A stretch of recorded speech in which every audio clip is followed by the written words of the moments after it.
Welcome back to another Prismatic Collectibles video. My name is Ace, and today I thought it'd be fun just to have a little chit chat. Talk about the hobby and what's going on and what's on my mind, and share that with you guys. As I'm redesigning my logo for my company. Yep, just around November last year, I kind of started selling singles, ripping packs, getting some hits, keeping the ones I liked that I thought were going to be, valuable long term, and selling the other ones that were valuable now, or at the moment that they were valuable. I think I started buying Pokemon again, actually,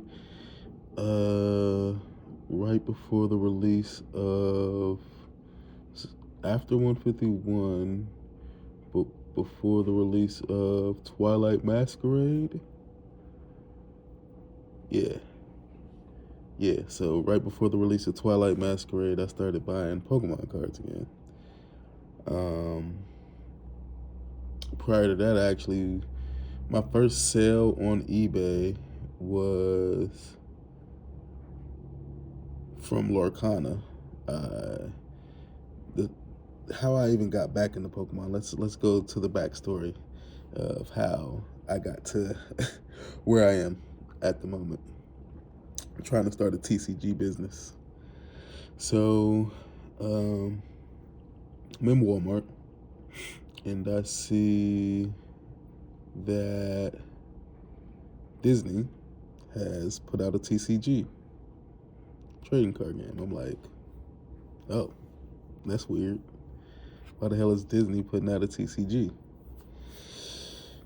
So I look it up, trying to check it out. Mind you, this is probably September 2024, or maybe a month earlier. So I'm checking out Lorcana. I'm seeing what's going on, and I see that it's pretty popular. Like, there's a big following behind it. I'm like, yo, this is crazy. People are playing a Disney TCG. Let me look more into it, because my thinking is, I remember what happened with Pokemon. I could go ahead and invest in some of these early. They were like on their second or third set. I said I can go ahead and invest in these early, keep them, hold them for 10 years, and sell them when they're more valuable. Because if it's Disney and it's a TCG, it's a win-win.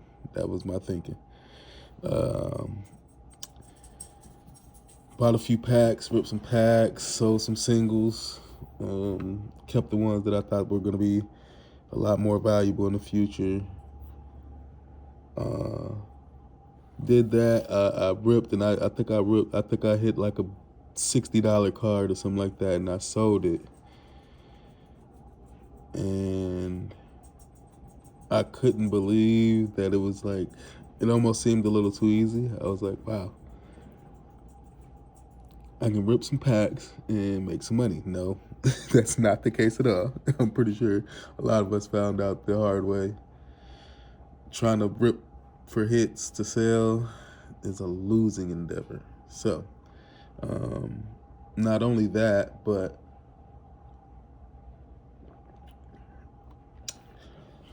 I was purposely so after selling a few cards on eBay, I found out about Whatnot. Not even looking to resell, just looking to kind of source some singles.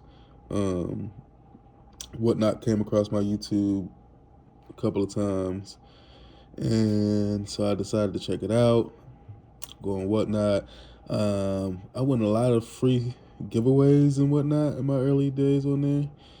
Got a lot of giveaways. I got a Japanese 151 pack, opened it, got a Blastoise, sold that. And I was like, whoa, that sold way faster than the Lorcana cards that were just sitting on my eBay store. And at this time, I was avoiding Pokemon. I'm like, Pokemon, I don't know, you know. I don't really want to sell Pokemon. I mean, everybody's already selling it. I'm like, it might be oversaturated, or I don't know if it's really that popular anymore. Yeah. Fast forward to me seeing 151 for the first time in Walmart. And I bought some 151. And I didn't know that, I didn't know full arts were, I've been away from the hobby for so long, like literally for years. Like I can't even, since I was a kid. I've been away from the hobby since I was a kid. My grandma threw away my collection because she was very religious, and she said they were demons. And so all my first edition Charizard, second editions, fossils, all that just went down the drain. I had them in pristine conditions and binders, and yeah, that's another story for another day. But yeah, I stopped collecting after that. I did Yu-Gi-Oh for a while, but once I, was 18, I think I stopped collecting altogether. So I had been away from Pokemon for a long time, so I had no idea that they were making cards like this now. I was like, what? Are you kidding me? Look at this. This is crazy. This art is magnificent, you know? And that's when I realized, okay, this is different. This is why the demand is still there. Pokemon has been around for so long for a great reason. And it's because they always find a way to keep people interested. And yeah, that interest, it goes up and down. That's just kind of how life works. But they keep pushing, and here we are today, where not just me, a lot of you just watching this video just got back into the hobby not too long ago. It's like, wow. So I couldn't deny Pokemon. I couldn't deny Pokemon any longer, especially if I wanted to, turn this thing into like a side hustle. And so, yeah, I started selling on eBay and started doing really well. And I came across Pokémon's YouTube channel, and I had already, was thinking to myself, like, could I make this like into a business? This is something that I actually enjoy. It's fun. And when I came across Pokémon's channel in particular, like I had seen other people that had TCG businesses, of course, other YouTubers, but his channel in particular, and when he mentioned the scalability and how he scaled it and the work that he put in, 5 years, listen, we're talking about 5 years. That's a number for me, thanks to Pokémon. That's what I'm looking at. Putting that work in, that having a similar work ethic to that. 5 years down the line, I could be close to what he's in, or maybe better, maybe a little worse, who knows. But I know I have a goal thanks to running into Pokémon's video. When he said it was scalable, I said, And he's obviously credible, And so, and not only that, he got a business model to follow after. I can just go step by step and follow his business model and just following the footsteps of somebody who has the experience, somebody who's put in the work, somebody who's made the mistakes. The same mistakes that I'm probably still going to make, some of them anyway, but some of them I can avoid thanks to somebody like him who's willing to challenge people. He dares you to start a TCG business, and not even in a bad way. He's just like, I'm gonna give you the step by steps, but are you gonna do it? You know, and you know, I love a challenge, and plus, like I said, this is fun to me, and I like to prove people wrong, and I do want to prove Poké wrong. I wanna be one of those people, one of those viewers that actually take this serious, that don't get so far in the business and then just give up because things get a little rocky, or I'm not making money. I might just be breaking even. I might be in the negative for a few months, or when things aren't as crazy as they are right now.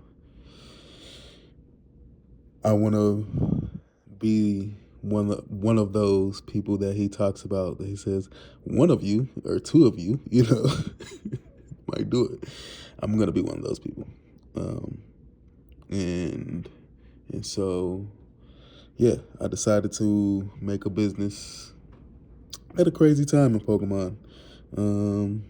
Everybody know right now it's hard to source inventory.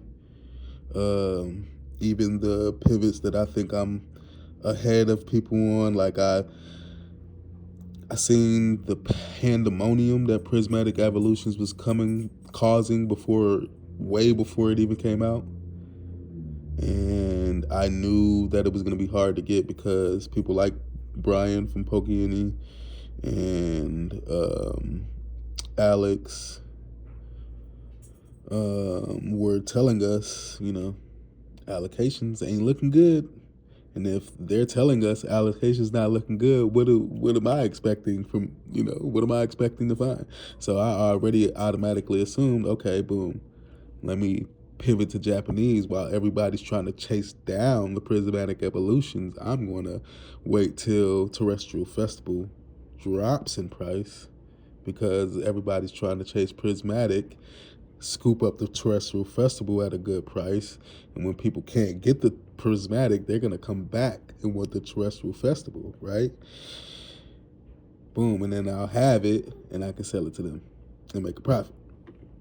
Now, the problem, it was a good idea. I don't think that was a bad idea, but the problem that I did not foresee was that I was not going to be the only person with that same mindset. I'm definitely not the only person who's deciding almost all of a sudden to make a business, a TCG business.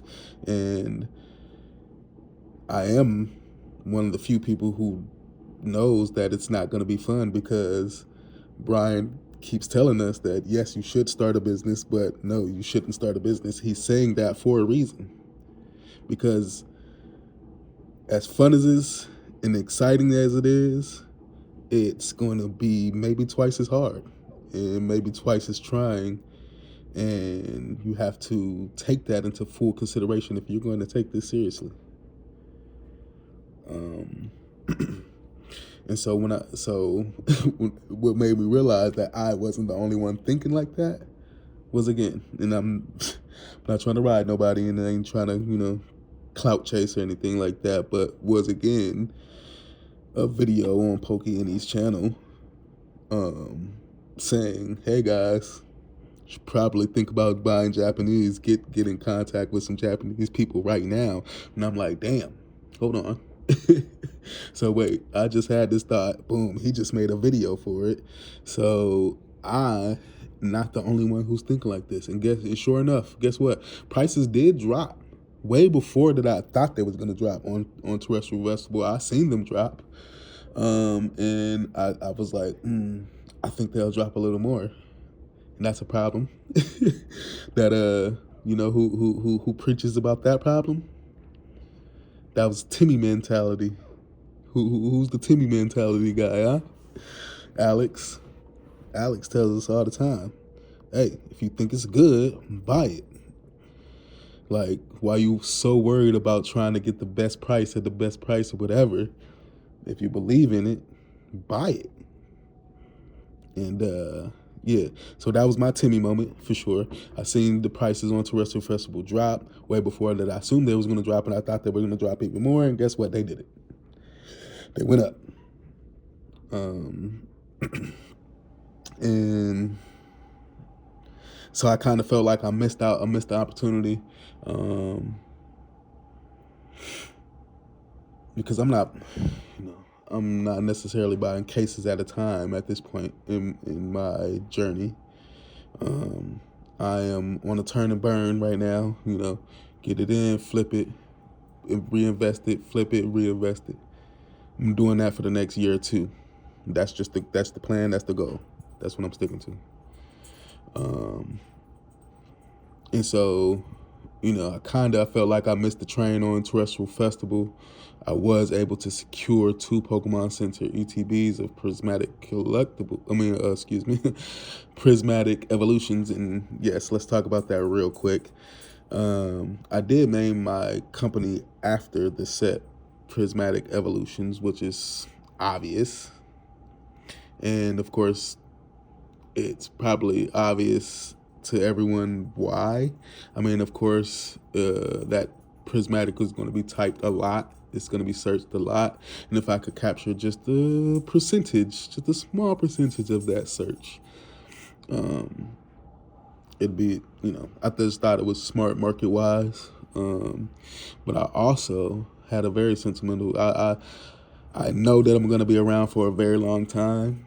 And the name Prismatic is going to incite some emotions in those true collectors, the people that's also going to be around for a long time, or come back to the hobby when it's 20 years, 10 years down the line, and they're like, wow, yeah, I remember when Prismatic Evolutions came out, things was crazy.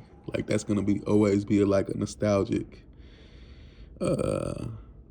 memory for people, and I kind of want to trigger that, and I want to trigger that in me as well when I decided, okay, I'm going to turn this thing from a hobby, investment, or collection into a business, something that I can pass down to my children one day.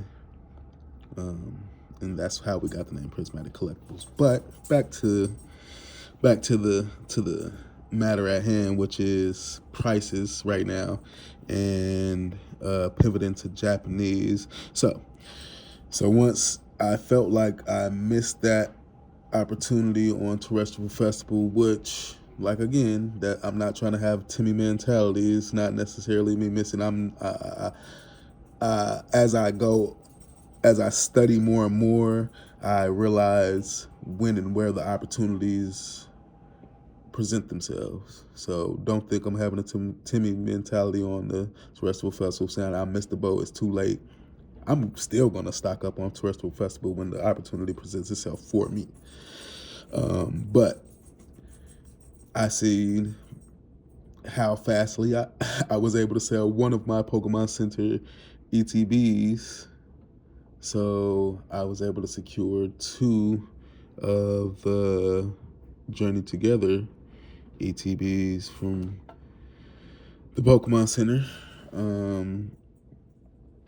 And I'm like, what am I going to do with 2 ETBs? I can't really start a rip and ship like that. So what I did was I sold those 2 ETBs, and you can call me a scalper or a flipper, whatever. I'm also selling off my entire collection. Like, I don't really have much left. I'm selling off my entire collection, boys and girls. I'm starting a business, so how you feel is how you feel, and that's cool by me. You can buy all the stuff you see, the Zapdos from 151. I do have that listed on my eBay. I got the Charizard left. I already sold 2 of those, or 1 of those. I got a bunch of 151 full arts. Anyway, I'm selling off my entire collection. I'm starting a business, so yes, I did flip the Pokemon Center ETBs on eBay. Use that money then to secure some Journey Together, the Japanese set that's on the way right now, actually. I secured some Journey Together booster boxes. I secured about 50 to 100 booster packs. I can't remember if I got the 50 pack or the 100 pack. I can look it up real quick. I got 50 booster packs on the way. I was able to secure a couple of boxes of the Chinese 151 set, and boom, there you have it. That's going to be my small inventory that I'm going to possibly flip on Whatnot or TikTok Live. I seem to have more success on TikTok Live. If y'all want to follow me over there, I will have the Japanese set Journey Together. I will have the Chinese 151 set. We can have some fun. Yeah, so boom, that anyway, back to the story at hand. I decided to go that route. Again, trying to be ahead of the curve. And yeah, so far it's working out for me. So far things are working out for me, and it's been fun. I also, you see these beautiful Funko Pops I have here. So Pokemon is in the craze, and of course, like I said, I'm not the only one who's trying to start a TCG business. But Pokemon is bigger than TCG, boys and girls. Pokemon is way bigger than TCG. And, you want to niche down. You want to focus on one thing, one business at a time. But Pokemon is Pokemon, boys and girls. And if you're selling the cards, what's stopping you from selling other Pokemon merchandise? Legally, of course. Yeah, so all that to say, Prismatic Collectibles is here to stay. Tell me what you guys think of the prices of Pokemon right now. Are you able to find anything at MSRP? Do you got some good deals? You got some secret deals you don't want to tell nobody about? Because I certainly do. I got some connects that I haven't shared with anybody, and I'm pretty sure everybody's gonna catch on eventually. But until then, we'll see. And yeah, follow me on Instagram. Follow me on Twitter at Prismatic __co. We got Prismatic _collectible on TikTok and eBay. And subscribe to the channel if you're not already. If you enjoyed the video, hit a like, drop a comment down below, ask me anything. Really appreciate you guys stopping by, and I will catch you guys in the next one. Peace.